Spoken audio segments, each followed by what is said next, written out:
ಕೈ ಸಪೋರ್ಟ್ ಕೊಡಿ. ಮೊದಲನೇದಾಗಿ ಬೆಳಗಾವಿಯ ಮಾಧ್ಯಮ ಮಿತ್ರರಿಗೆ ಅತ್ಯಂತ ಕಳಕಳಿಯಿಂದ ಅಭಿನಂದನೆಗಳನ್ನ ಸಲ್ಲಿಸ್ತೇನೆ. ಬಹಳ ದಿನ ಆಗಿದೆ ನಿಮ್ಮನ್ನು ನೋಡಿ, ಸುಮಾರು ಒಂದು 5-6 ವರ್ಷ ಆಗೋಯ್ತು ನಾನು ಬೆಳಗಾವಿ ಬಂದು. ಆ ಎಲ್ಸೂರು ಯಾವ್ದೋ ಅಲ್ಲಿ ಹೋಗೋಕೆ ಗಲಾಟೆಗೆ ಬಂದಿದ್ವಲ್ಲ, ಆ ಸಂದರ್ಭದಲ್ಲಿ ಇವತ್ತು ನಿಮ್ಮ ಗಡಿ ಭಾಗದಲ್ಲಿ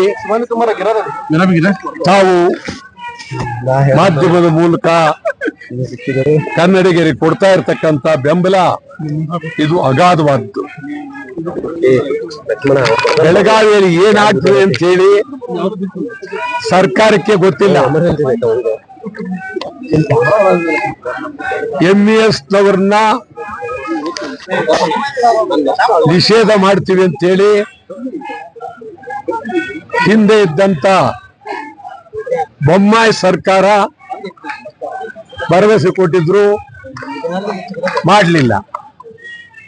ಇವತ್ತು ಸಿದ್ದರಾಮಯ್ಯನವರ ಸರ್ಕಾರಕ್ಕೆ ತೀವ್ರವಾಗಿ ಹೇಳ್ತೇನೆ, MES ನಿಷೇಧ ಮಾಡಬೇಕು. ನೀವು ಮಾಡಲಿಲ್ಲ ಅಂದ್ರೆ ಇಲ್ಲಿ ಮುಂದೊಂದು ಸಾರಿ ಅಧಿವೇಶನ ನಡೆಸೋದಕ್ಕೆ ಬಿಡೋದಿಲ್ಲ. ಮುಂದಿನ ಸಾರಿ ಬೆಳಗಾವಿಯಲ್ಲಿ ಅಧಿವೇಶನ ನಡೆಸೋದಕ್ಕೆ ಬಿಡೋದಿಲ್ಲ. ಸಿದ್ದರಾಮಯ್ಯನವರೇ, ನಿಮ್ ಬಗ್ಗೆ ನನಗೆ ಬಹಳ ಗೌರವ ಇದೆ. ಮೊದಲು ನೀವು ಮಾಡಬೇಕಾದ್ದು, ಕೂಡಲೇ ನೀವು ಆಯವ್ಯಯ ಭಾಷಣದಲ್ಲಿ MES ನಿಷೇಧದ ಬಗ್ಗೆ ಹೇಳ್ಬೇಕಾಗಿತ್ತು, ಹೇಳಲಿಲ್ಲ. ಈಗ ನಾನು ಸರ್ಕಾರಕ್ಕೆ ತೀವ್ರವಾಗಿ ಹೇಳ್ತೇನೆ, ನೀವು MES ನಿಷೇಧ ಮಾಡದೇ ಇದ್ರೆ ಮುಂದೆ ಬೆಳಗಾವಿಯಲ್ಲಿ ಶಾಸನಸಭೆ ಬೇಕಾಗಿಲ್ಲ. ನಿಮ್ ಶಾಸನಸಭೆ ಕಟ್ಕೊಂಡು ಯಾರು ಬೇಕಾಗಿದೆ? ಪ್ರತಿ ಸಾರಿ ಶಾಸನಸಭೆ ಏನೇನು ಮಾತಾಡ್ತೀರಿ, ಹೋಗ್ತೀರಿ. ಗಡಿ ಭಾಗ ಇಲ್ಲ, ಉತ್ತರ ಕರ್ನಾಟಕ ಇಲ್ಲ, ಹೈದರಾಬಾದ್ ಕರ್ನಾಟಕ ಇಲ್ಲ. ಇದು ಒಳ್ಳೇದಲ್ಲ, ಸ್ಪಷ್ಟವಾಗಿ ಹೇಳಿದ್ದೇನೆ. ಮತ್ತು ಇಲ್ಲಿ ಶಾಸನಸಭೆ ಭವನ ಇದೆ, ಭದ್ರವಾಗಿ ತಿಂಗಳು 3 ಜನ ಮಂತ್ರಿಗಳು ಇಲ್ಲಿ ಕುತ್ಕೊಳ್ಳೋದಿಲ್ಲಿ. ಬೆಳಗಾವಿಯ ಎಲ್ಲ ರಾಜಕಾರಣಿಗಳು, ಎಲ್ಲಾ ಪಕ್ಷದ ರಾಜಕಾರಣಿಗಳು ಮರಾಠಿಗಳ ಏಜೆಂಟ್ರಾಗಿದ್ದಾರೆ, ಮರಾಠಿಗಳ ಬೆಂಬಲಿಗರಾಗಿದ್ದಾರೆ. ಮರಾಠಿಯವರ ಓಟ್ಗಾಗಿ ಇಡೀ ತಮ್ಮ ಅಸ್ತಿತ್ವವನ್ನೇ ಮಾರಿಕೊಂಡಿದ್ದಾರೆ. ಇದು ಅತ್ಯಂತ ಭಯಾನಕವಾದಂತ ವಿಚಾರ. ಬೆಳಗಾವಿಯಲ್ಲಿ MES ಮಹಾರಾಷ್ಟ್ರ ಏಕೀಕರಣ ಸಮಿತಿ ಬೆಳಗಾವಿಗೆ ಬೇಡ. ಅದೇನಿದ್ರು ಬೆಳಗಾವಿಯಿಂದ ಹೊರಗಡೆ, ಗಡಿಯಿಂದ ಹೊರಗಡೆ ಹೋಗ್ಬೇಕು. ಮತ್ತು ಈ ಬಂದು ಕರ್ನಾಟಕ ಬಂದ್, ಅಖಂಡ ಕರ್ನಾಟಕ ಬಂದ್ 22 ಅಖಂಡ ಕರ್ನಾಟಕ ಬಂದ್ ಬೆಳಗಾವಿಗಾಗಿ, ಅಖಂಡ ಕರ್ನಾಟಕ ಬಂದ್ ಬೆಳಗಾವಿಗಾಗಿ, ಅಖಂಡ ಕರ್ನಾಟಕ ಬಂದ್ MES ನಿಷೇಧಕ್ಕಾಗಿ, ಅಖಂಡ ಕರ್ನಾಟಕ ಬಂದ್ ಮಹದಾಯಿಗಾಗಿ, ಅಖಂಡ ಕರ್ನಾಟಕ ಬಂದ್ ಕರ್ನಾಟಕದ ಅಭಿವೃದ್ಧಿಗಾಗಿ, ಉತ್ತರ ಕರ್ನಾಟಕದ ಅಭಿವೃದ್ಧಿಗಾಗಿ, ಹೈದರಾಬಾದ್ ಕರ್ನಾಟಕದ ಅಭಿವೃದ್ಧಿಗಾಗಿ, ಮೇಕೆದಾಟಿಗಾಗಿ ಬಹಳ ಅನೇಕ ಬೇಡಿಕೆಗಳಿಟ್ಟು ಅಖಂಡ ಕರ್ನಾಟಕ ಬಂದ್ ಇದರಲ್ಲಿ ಚಾಲಕರಿಗೆ ಹೊಡೆದಿದ್ದಾರೆ. ಇದು ನಮಗೆ ನೋಡೋದಕ್ಕೆ ಚಿಕ್ಕದಾಗಿ ಕಾಣಬಹುದು, ಆದರೆ ಇದು ಅತ್ಯಂತ ಗಂಭೀರವಾಗಿ ಚಿಂತನೆ ಮಾಡಬೇಕಾಗಿದೆ.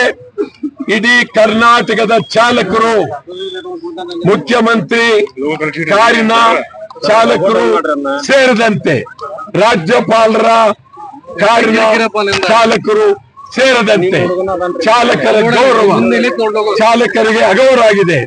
ಚಾಲಕರ ಶಕ್ತಿ ಪ್ರದರ್ಶನ, ಚಾಲಕರಿಗಾಗಿ 22ನೇ ತಾರೀಕು ಬಂದ್. ಮುಖ್ಯಮಂತ್ರಿಗಳ ಕಾರನ್ನು ಚಾಲಕರು ಹತ್ತಬಾರದು, ರಾಜ್ಯಪಾಲರ ಕಾರನ್ನು ಚಾಲಕರು ಹತ್ತಬಾರದು. ಕರ್ನಾಟಕದ ಎಲ್ಲ ಚಾಲಕರುಗಳು ಒಂದಾಗಿ ಬೀದಿಗಿಳಿಬೇಕು. ಈ ಬಂದ್ ಕನ್ನಡಿಗರು ಬಂದ್, ಈ ಬಂದ್ ಕನ್ನಡಿಗರಿಗಾಗಿ ಶಕ್ತಿಯ ಬಂದ್, ಈ ಬಂದ್ ಬೆಳಗಾವಿಗಾಗಿ ಈ ಬಂದ್ 22 ಬೆಳಗ್ಗೆ 6ರಿಂದ ಸಂಜೆ 6ರವರೆಗೆ ಕರ್ನಾಟಕ ಬಂದ್. ಈಗ ಬಂದ್ ಮಾಡೋದ್ರಿಂದ ಯಾರಿಗೆ ಏನ್ ಸಂದೇಶ ಕೊಡ್ತೀರಿ ಅಂತ? ಹೌದಾ? ಈಗ SSLC ಎಕ್ಸಾಮ್ ಇದೆ ಅವತ್ತು. ಇಲ್ಲ, ಯಾರು ಹೇಳಿದ್ರು ನಿಮ್ಗೆ? 21ರಿಂದ ಮಾರ್ಚ್ 21ಕ್ಕೆ ಇರ್ಬೋದು, 22ಕ್ಕೆ ಇಲ್ಲ. ಅಲ್ಲ, ಬಂದ್ ಬಗ್ಗೆ ಮಾತಾಡೋದು. ಯಾವ 22 ಬಂದ್ ಮಾಡೋದ್ರಿಂದ ಯಾರಿಗೆ ಏನ್ ಸಂದೇಶ ಕೊಡ್ತೀರಿ ಅಂತ? ಇಲ್ಲಿ ರಾಜಕಾರಣಿಗಳು ಮಾತಾಡಲ್ಲ, ನೀವೇನ್ ಮಾತಾಡಲ್ಲ, ಬಂದ್ ಹೋರಾಟ ಮಾಡಿ ಹೋಗ್ತೀರಾ? ಆಮೇಲೆ ನಾವು ಇಡೀ ಹಂಗೆ ರಾಜಕಾರಣ ಮಾಡೋ ಪ್ರಶ್ನೆ ಇಲ್ಲ. ನಾವು ನಿರಂತರ ಹೋರಾಟ ಮಾಡತಕ್ಕಂತ ಇದ್ದೀವಿ. ಕಳಸಾ ಬಂಡೂರಿಗೆ ಹೋರಾಟ ಮಾಡಿದವರು ನಾವೇ. ಈ ಬೆಳಗಾವಿಯಲ್ಲಿ ನೀನ್ ಬೇಜಾರ್ ಮಾಡ್ಕೊಬೇಡ, ನೀನ್ ಹುಟ್ಟಕ್ಕೂ ಮುಂಚೆಯಿಂದ ನಡ್ತಾ ಇದ್ದೀನಿ, ಇಲ್ಲಿ ಬಂದಿದ್ದೀನಿ ನಾನು. ನೀನು ಬೇಜಾರ್ ಮಾಡ್ಕೊಬೇಡ. ಹೋರಾಟ ನಮ್ಮ ಜೀವನವೇ ಹೋರಾಟ. ಆದ್ರಿಂದ ಬೇರೆ ಯಾರಾದ್ರೂ ಈ ಪ್ರಶ್ನೆ ಕೇಳಿ, ನಮ್ಮ ಕೇಳಬೇಡಿ. ನಾವು ಇದಕ್ಕಾಗಿ ಉಳಿದಿದ್ದೇವೆ, ಇದಕ್ಕಾಗಿ ಹೋರಾಟ ಮಾಡ್ತೀವಿ. ಇದನ್ನೇ ನಾವು ಸಂಪೂರ್ಣವಾಗಿ ತೀವ್ರವಾಗಿ ಅದಕ್ಕಾಗಿ ಸರ್ ಇಷ್ಟು ಬಂದ್ ಮಾಡಿದ್ರೆ ಬೇಡಿಕೆ ಎಷ್ಟು ಇದೆ ಅಂತ? ಒಂದು, ನಾವು ಬೇಡಿಕೆ ಈಡೇರೋಕ್ಕಿಂತ ಹೆಚ್ಚಾಗಿ ನಮ್ಮ ನೋವು, ನಮ್ಮ ಪರಿಸ್ಥಿತಿ ಇದು ಕೇಂದ್ರ ರಾಜ್ಯ ಎಲ್ಲರಿಗೂ ಗೊತ್ತಾಗಬೇಕು. ಗೊತ್ತಾಗ್ಬೇಕಾದ್ರೆ ಬೇರೆ ಏನು ಇಲ್ಲ, ಒಂದೇ ಒಂದು ಕರ್ನಾಟಕ ಬಂದು, ಒಂದೇ ಒಂದು ಕರ್ನಾಟಕ ಬಂದ್. 22 ಅದು ಯೋಚನೆ ಮಾಡ ಬೆಳಗಾಂ ಬರದ. ನಮಸ್ಕಾರ. ಇವತ್ತು ನಮ್ಮ ವಾಟಾಳ್ ನಾಗರಾಜ್ ಸರ್ ಮತ್ತೆ ನಮ್ಮ ಸಾರಾ ಗೋವಿಂದ್ ಅವರು, ನಮ್ಮ ಕುಮಾರ್ ಸರ್, ಎಲ್ರು ಬಂದಿರತಕ್ಕಂತ ಉದ್ದೇಶ ಇಷ್ಟೇ ಸರ್. ಈ ಬೆಳಗಾವಿ ಒಳಗಡೆ ನಾವು ಬೆಂಗಳೂರಲ್ಲಿದ್ರು ಕನ್ನಡ ಪರ ಹೋರಾಟಗಾರರು, ನಮ್ಮ ದೇಹ ಅಲ್ಲಿದ್ರು ನಮ್ಮ ಉಸಿರು ಉತ್ತರ ಕರ್ನಾಟಕ ಜನತೆ ಜೊತೆ ಸದಾ ಇರ್ತದೆ ಅಂತ ಅನ್ನೋದನ್ನ ಎತ್ತಿ ತೋರಿಸೋದಕ್ಕೆ ಇವತ್ತು ನಾವು ಬಂದಿರೋದು. ಇಲ್ಲಿ ಬಂದಿರತಕ್ಕಂತ ಉದ್ದೇಶ ಒಂದು, ಪದೇ ಪದೇ ಕನ್ನಡಿಗರ ಮೇಲೆ ನಿರಂತರವಾಗಿ ದಬ್ಬಾಳಿಕೆಯನ್ನು ಮಾಡ್ತಾ ಇರ್ತಕ್ಕಂಥ MES ಅನ್ನ ಈ ಕೂಡಲೇ ಕರ್ನಾಟಕದಿಂದ ನಿಷೇಧ ಮಾಡಬೇಕು. ಉತ್ತರ ಕರ್ನಾಟಕದ ಅಭಿವೃದ್ಧಿಗೆ ಮಾನ್ಯತೆಯನ್ನು ಕೊಡಬೇಕು, ಕಲ್ಯಾಣ ಕರ್ನಾಟಕದ ಅಭಿವೃದ್ಧಿಗೆ ಮಾನ್ಯತೆಯನ್ನು ಕೊಡಬೇಕು. ಕಳಸಾ ಬಂಡೂರಿ ಮತ್ತು ಮಹದಾಯಿ ಈ ವಿಚಾರಗಳಲ್ಲಿ ನಮ್ಮ ರೈತರಿಗೆ ನ್ಯಾಯವನ್ನ ಕೊಡಬೇಕು ಅಂತ ನಾವು ಉದ್ದೇಶ ಇಟ್ಕೊಂಡು ಇವತ್ತು ಬಂದಿದ್ವಿ. ಜೊತೆಗೆ ಇತ್ತೀಚೆಗೆ ನಿಮ್ಮ ಬೆಳಗಾವಿ DC ಒಬ್ರು ಏನೋ ಕನ್ನಡದಲ್ಲಿ ನಾವು ಮರಾಠಿಯಲ್ಲೂ ಸಹ ನಾವು ಸೇವೆ ಕೊಡೋದಕ್ಕೆ ಪ್ರಾರಂಭ ಮಾಡ್ತೀವಿ ಅಂತಕ್ಕಂಥ ಒಂದು ಮಾತನ್ನ ಹೇಳಿರ್ತಕ್ಕಂಥದ್ದನ್ನ ನಾವು ತೀವ್ರವಾಗಿ ಖಂಡಿಸ್ತೀವಿ. ಮರಾಠಿ ಬೇಕು ಅಂದ್ರೆ ಆ DC ಅವರು ಆ MES ಅವ್ರನ್ನ ಕರ್ಕೊಂಡು ಮಹಾರಾಷ್ಟ್ರಕ್ಕೆ ಹೊಂಟೋಗ್ಲಿ. ಇದು ಕರ್ನಾಟಕದ ನೆಲ, ಇಲ್ಲಿ ಕನ್ನಡವೇ ಸಾರ್ವಭೌಮ, ಇಲ್ಲಿ ಕನ್ನಡಿಗರೇ ಸಾರ್ವಭೌಮ. ಇಲ್ಲೇ ನಾವು ಸತ್ತಿಲ್ಲ, ಪ್ರತಿದಿನ ಕನ್ನಡಿಗರು ಹುಡ್ತಾನೆ ಇದ್ದಾರೆ. ಇಲ್ಲಿ ಶಾಲು ಹಾಕೊಂಡಿರ್ತಕ್ಕಂಥ ಎಲ್ಲರೂ ಕನ್ನಡಿಗರೇ. ಇಲ್ಲಿ ಬಂದಿರತಕ್ಕಂಥ ಉದ್ದೇಶ ಕನ್ನಡ, ಕನ್ನಡಿಗ, ಕರ್ನಾಟಕ, ಜೈ ಕರ್ನಾಟಕ.